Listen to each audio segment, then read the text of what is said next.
Hello, everyone, and thanks for joining us. Today we're back with entrepreneur and author Lois Melbourne.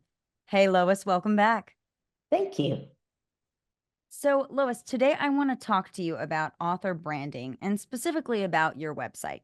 So, Lois, what would you say are the essential pages that should be included in a high quality author website? I believe it's really valuable to introduce the author and give a little bit of information about the author that makes them real to the reader, not just as an author, but what else they're like. Right. Ways to contact the author or publisher or a contact for speaking engagements, any of those contacts that make it possible to do a speaking engagement or to interact with the author. And then how do you learn more about the book? Because sometimes there's so many reviews that are out there or media interviews. How can you, like, I have a media page that shows, and I need to update it because I've had a lot more type of interaction. What are ways that you can learn about the book or what the author thinks? And sometimes those stories are really valuable in getting a reader hooked. Right. And I loved looking at your bio and how you wrote it in first person. Why could it be beneficial for an author to do that? I think so many times we stay so removed, um, and it's things are supposed to be, especially in business, which is where you so often see a bio, it's distant. Whereas if I'm going to spend time with an author and dive into, hours and hours and hours and hours with this book, um, I kind of want to hear the voice of the person.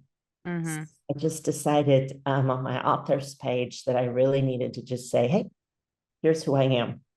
And that's easier to do if it's not sounding like someone else wrote it.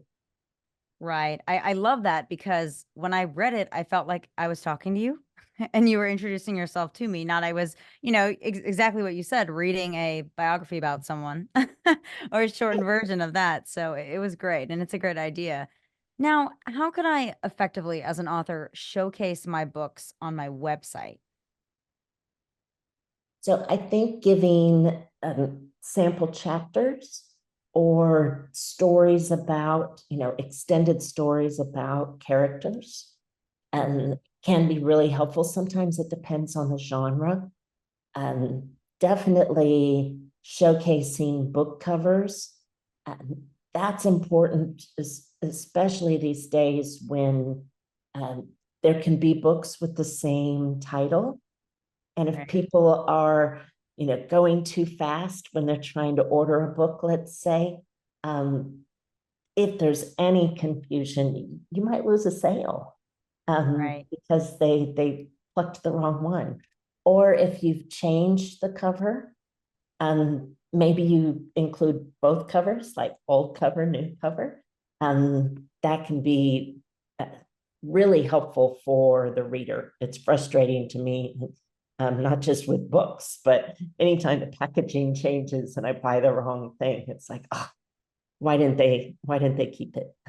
Right, right. And I noticed that you had included some of your blogs on your website. What would you recommend for an author either thinking about including those blogs or if they are thinking about writing them to begin with? Would you suggest that as an author that I do create some blogs and that I do put them on my website? I think it's entirely an individual choice.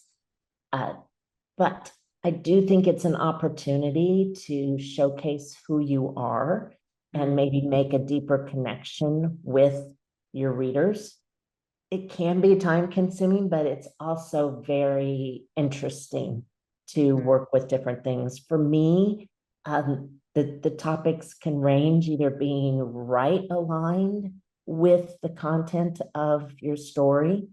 Uh, I read advice from a very trustworthy writer's site where they said, don't don't write about your writing process if you're trying to attract readers.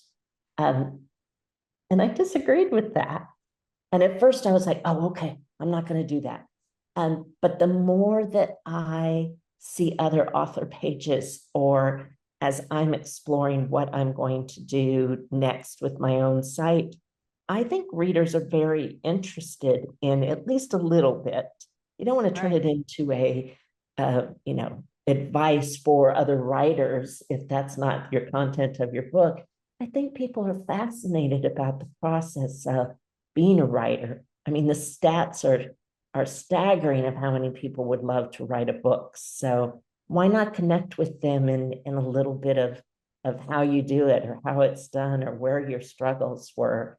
And so I think that's where I go counter to some of the mainstream advice. Well, Lois, thank you so much. That was wonderful insight on author branding for an author's website. I am so glad to help. That's all the time we have for today. Thank you, everyone, for tuning in to today's interview with entrepreneur and author Lois Melbourne. Be sure to check out our website for more videos. Wishing you all a fulfilling and successful writing journey.